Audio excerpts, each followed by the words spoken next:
Hai people-people yang budiman, selamat datang di channel Pemersatu Kelurahan yang tentunya patut dibanggakan. Apa kabar kalian semua? Semoga baik-baik saja ya. Jangan lupa dukung kami dengan cara subscribe, like, komen, serta hidupkan loncengnya biar gak ketinggalan jika ada video baru dari kami. Masih bersama film dalam negeri. Film ini berjudul Lupa Aturan Main. Tapi kalau main itu gak pernah lupa sih. Penasaran dengan kelucuan mereka? Penasaran gak? Ya penasaran lah pasti, masa enggak? Jika kalian penasaran dengan filmnya, simak video ini sampai habis dan intro. Terus opo makeupku jan uane yes my friend say hi api erai murai kudu whatever you wanna do you want cipol body shaming jan garai crying kendat. Diawali ketika Dono kasih Indro yang memberikan tumpangan kepada dua gadis melehoy. Tapi gadis itu menodong dan meminta uang dan barang-barang mereka beserta mobilnya.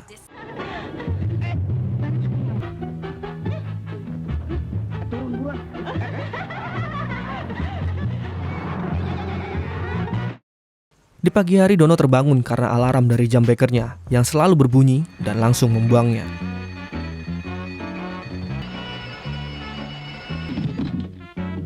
Kasino terbangun karena mendapat telepon dari seseorang yang ternyata salah sambung. Masih malam begini, rengsek, ganggu orang aja. Karena jamnya masih tetap berbunyi, Indro memasukkannya ke kloset. Mas Kasino yang sudah bangun, ia diberi tugas oleh Devi untuk menyiram tanaman. Perempuan di mana-mana bawel. Sebelum menyiram, Kasino melihat tetangganya yang menjemur sempak dengan bertulisan jadwal memakainya. Pantesan Helen steril sekali, tiap hari ganti. Kemudian gadis itu menghampiri Mas Kasino sambil merayu-rayu gitu. Devi yang melihatnya langsung mengerjai Kasino dengan membuka keran airnya. Devi memarahi Dono karena onde-onde yang diambilnya itu adalah acara untuk arisan mereka. Apa-apaan sih? Jangan minggir-minggir buat arisan. Kemudian Devi meminta tolong Dono dan Kasino untuk menjemput temannya yang bernama Sri di bandara. Karena Sri ada show besar di Jakarta dan mereka diundang semua. Karena mendengar nama Sri, Mas Dono menolaknya. Namun Mas Kasino dengan senang hati bersedia menjemput Mbak Sri. Mana ada namanya Sri keren. Iya. Singkatnya, di stasiun kereta api, tapi nggak ada apinya ya. Kasino menunggu kedatangan Mbak Sri. Dan ternyata Mbak Sri adalah Chong Ben alias Ben. Ya itulah. Gila si Devi ngerjain gua. Amfibi dia kirim. Mbak Sri memeluk Mas Kasino. Kemudian mereka pulang menaiki bajai. Dan Mas Kasino lah yang menyupir. Yang mana taksinya? Taksi, bajai.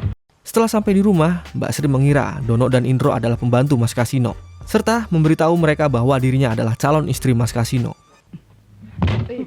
Kaget ya? Iya. Itu belum seberapa. Mas-mas ini pembantunya Mas Kasino ya? Iya. Saya Sri, calon istri Mas Kasino, majikan kamu. Sri memarahi mereka agar merapikan rumahnya serta mengganti lukisan yang ada di dinding menjadi lukisan gedung bertingkat. Ganti dengan gambar gedung bertingkat. Devi yang melihat Mbak Sri memarahi Kasino karena Mbak Sri yang dibawa bukanlah Mbak Sri yang mereka kenal. Kemudian Kasino meminta maaf kepada Mbak Sri karena salah jemput orang dan mengusirnya. Tadi saya salah jemput, sekarang saya mohon keluar aja deh. Kemudian bel rumah berbunyi. Pas dibuka, ternyata yang datang adalah Mbak Sri yang orisinil. Mereka langsung mempersilahkan Sri untuk masuk. Kan? Devi meminta maaf kepada Sri karena ada kesalahan teknis pas menjemputnya. Dan tak lupa memperkenalkan Sri kepada Dono, Kasino, dan Indro. Kasino, Dono, Indro. Devi berkata, Tadi lu pada disuruh jemput, pada nggak mau. sekarang rebutan. Dono mengantarkan Mbak Sri ke kamar dan tak lupa membereskan kamarnya biar terlihat rapi. Mbak Sri mengatakan jika dia senang sekali bertemu dengan lelaki yang sangat perhatian kepada wanita, seperti Mas Dono. saya jadi samping. Bisa. Dono mengatakan bahwa dia akan menjaga Mbak Sri dengan sepenuh hatinya. So sweet. Kemudian Dono menuju dapur dan mengambil onde-onde lagi. Seperti biasa, Devi memarahinya karena kuenya buat arisan. Singkatnya, mereka sedang menonton berita bahwa ada perampok misterius dan posisinya sekarang ada di komplek perumahan mereka. Pas mereka ketakutan, tiba-tiba bel rumah berbunyi. Kasino bersiap untuk memukulnya, namun ternyata yang datang adalah tetangga mereka yang ketakutan juga. Bang Boy memberitahu mereka bahwa nanti malam perumahan mereka akan kedatangan perampok misterius. Devi meminta Bang Boy dan istrinya untuk pulang dan bersembunyi di rumah. Namun, Boy mengatakan bahwa dirinya mempunyai penyakit jantung. Jadi kalau kaget nanti bisa bahaya, makanya Boy ingin tetap di sini. Bel rumah kembali berbunyi. Paket Asia. Mereka semua membuka dan ternyata Pak RT lah yang datang dan memberitahu tentang berita yang tersebar di koran bahwa perampok itu akan datang di komplek mereka. Kasino mempunyai ide, jika perampok itu datang kemari, mereka menemui di pojok gang dan mengeroyok si perampok. Namun Mas Indro tidak setuju. Dia mengusulkan bahwa mereka harus menyimpan semua barang-barang berharganya di tempat yang aman, dan ketika perampok datang, mereka berpura-pura tidur saja. Karena mendengar hal itu, Pak RT memasukkan semua perhiasannya di kaos kakinya dan menitipkannya kepada mereka. Namun Devi menolaknya. Saya titip barang saya di sini ya. Enak aja. Dono mengambil onde-onde kembali, kemudian memarahi Dono kembali sambil meneriakinya.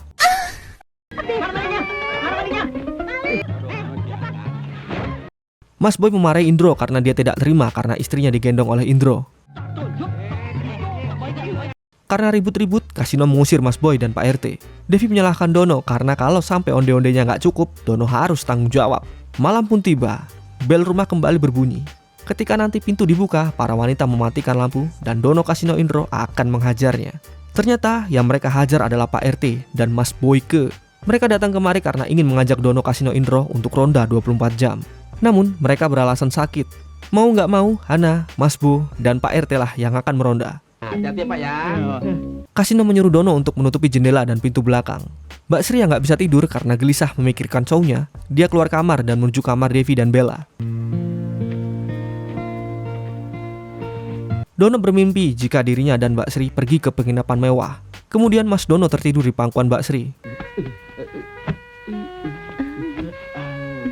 Lagi asik mimpi, Dono terbangun karena Om Indro dan Mas Kasino mendengkur. Karena Kasino dan Indro tidur nyenyak, Dono berniat mendatangi Mbak Sri untuk menemaninya. Dan pas dibuka ternyata isinya bantal guling. Ketika itu, tiba-tiba Kasino mengetuk kamar Mbak Sri. Dono menyemprot kakinya biar wangi dan berpura-pura menjadi Mbak Sri. Mas Kasino masuk langsung duduk dan mulailah merayu-rayu Mbak Sri sambil memijitnya sambil mengatakan bahwa pahanya lembut selembut sutra dari Tiongkok. Aduhai. Nggak nyesel saya mijitin kamu. Secara bersamaan, ternyata sang perampok mendatangi rumah mereka. Karena kaca jendela yang pecah, Devi pun terbangun. Perampok mulai memasuki rumah mereka, kemudian membuka kulkas dan memakan onde-onde buatan Devi. Wow. Onde. Nice. Karena mendengar ada keributan di dapur, Devi mengira bahwa Dono sedang memakan onde-ondenya. Pas melihat onde-ondenya telah berkurang, Devi mendatangi kamar Dono. Dan pas selimutnya dibuka, ternyata kosong. Karena hal itu, Devi masuk ke kamar Dona dan langsung membuka selimutnya. Devi menanyakan siapa yang memakan onde-ondenya. Karena merasa tidak memakannya, mereka mengecek kembali ke dapur. Dan betapa terkejutnya mereka karena onde-ondenya berkurang lagi. Kemudian mereka mendatangi Indro dan langsung memarahinya. Udah Landro, ngaku aja. Karena Indro tidak merasa memakan onde-ondenya, mereka menuju ke dapur. Dan ternyata onde-ondenya sudah berpindah tempat. Dono melihat kaki seseorang di balik hordeng, kemudian langsung membukanya. Perampok langsung memegang Dono dan menyuruh mereka semua untuk angkat tangan. Dan jika ada yang melawan, Dono akan dibinasakan. Dono meminta mereka semua agar menyelamatkannya dan menyerahkan semua barang berharga milik mereka. Mau nggak mau mereka memberikan apa yang mereka punya.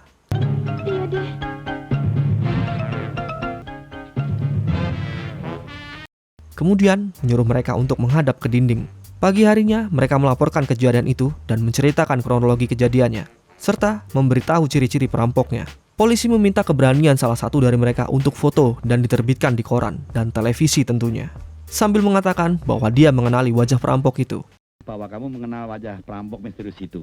Di sini Dono malah dihajar dan dituduh bahwa dia adalah perampoknya. Ya, karena ciri-cirinya disebutkan mereka tadi sama seperti Dono. Kemudian Pak Polisi menjelaskan bahwa Dono bukanlah perampok. Pak Polisi mengatakan bahwa foto Mas Dono akan ditayangkan di TV dan dicetak di koran bertujuan untuk memancing sang perampok keluar. Kalau polisi nggak datang bagaimana, Pak? Ya liwat lo.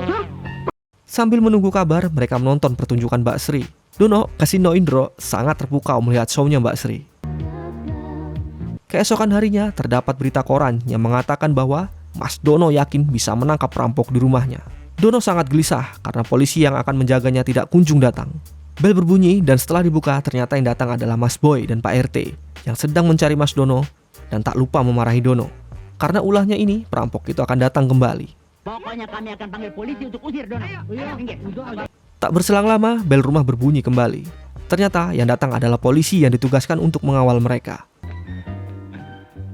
Ketika Pak Polisi sedang makan onde-onde, Dono beranggapan bahwa ciri-ciri perampok itu sama seperti Pak Polisi. Kemudian Dono Kasino Indro mengambil senjata dan para wanita menggoda Pak Polisi itu.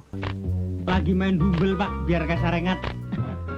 Latihan besok pertandingan, Pak. Sokbol. Nonton ya. Karena rencana mereka gagal, Devi berencana akan membuatkan onde-onde lagi. Onde-onde spesial pun sudah diberikan. Setelah memakannya, Pak Polisi tertidur karena onde-ondenya sudah dicampuri obat tidur. Di sisi lain, Mas Boy dan Pak RT bertemu polisi. Polisi itu menanyakan keberadaan Dono dan langsung menghampirinya. Dono dengan bangganya mengatakan bahwa dirinya sudah menangkap pelakunya. Pak Polisi memberikan sebuah kehormatan kepada Dono karena dia telah berhasil menangkap pelakunya. Kemudian ketika Pak Polisi memakan onde-onde, di sini gantian Devi yang mengatakan bahwa itu polisi kok ciri-cirinya sama seperti perampok kemarin ya. Giginya tonggos dan gelangnya pun sama persis. Namun, di sini Pak Polisi mengatakan bahwa kawan-kawan perampok itu akan membalas dendam karena mereka telah menangkap satu dari perampok itu. Kemudian mengajarkan mereka cara menghadapi perampok itu agar mereka tidak datang kembali. Mereka disuruh mengambil 5 buah kursi dan 5 tali. Situ. Tali gantung di atas, berjajar. Dan mereka disuruh menaiki kursi dan talinya tepat di leher mereka. Namun tidak dengan Mbak Sri, karena Mbak Sri akan dijadikan istrinya. Di sini Pak Polisi berkata, perampok yang kalian tunggu adalah saya. Mbak Sri memberikan onde-onde spesial untuk perampok itu. Awalnya dia tidak mau memakannya karena masih kenyang. Karena rayon Mbak Sri calon istrinya, perampok itu memakannya. Enak ya?